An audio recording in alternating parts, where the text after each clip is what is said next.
Mao kini ang maayong balita mahitungod kang Hesukristo nga anak sa Dios. Nagsugod kini sa dihang natuman ang panagna ni propeta Isaias. Kaniadto pa gisulat ni Isaias ang gisulti sa Dios mahitungod sa iyang anak.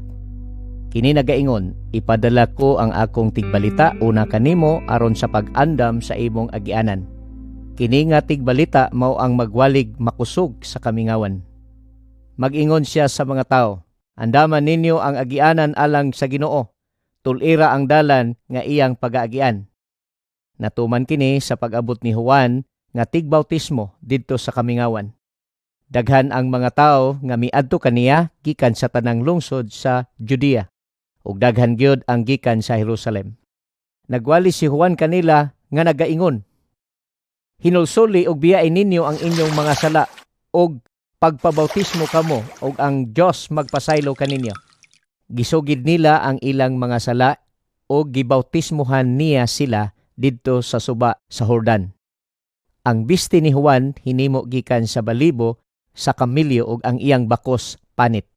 Ang iyang pagkaon dulon ug dugos.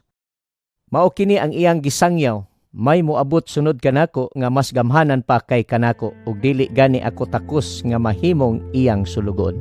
Nag-ingon pa gyud siya, ako nagabautismo kaninyo sa tubig, apan siya magabautismo kaninyo sa Espiritu Santo.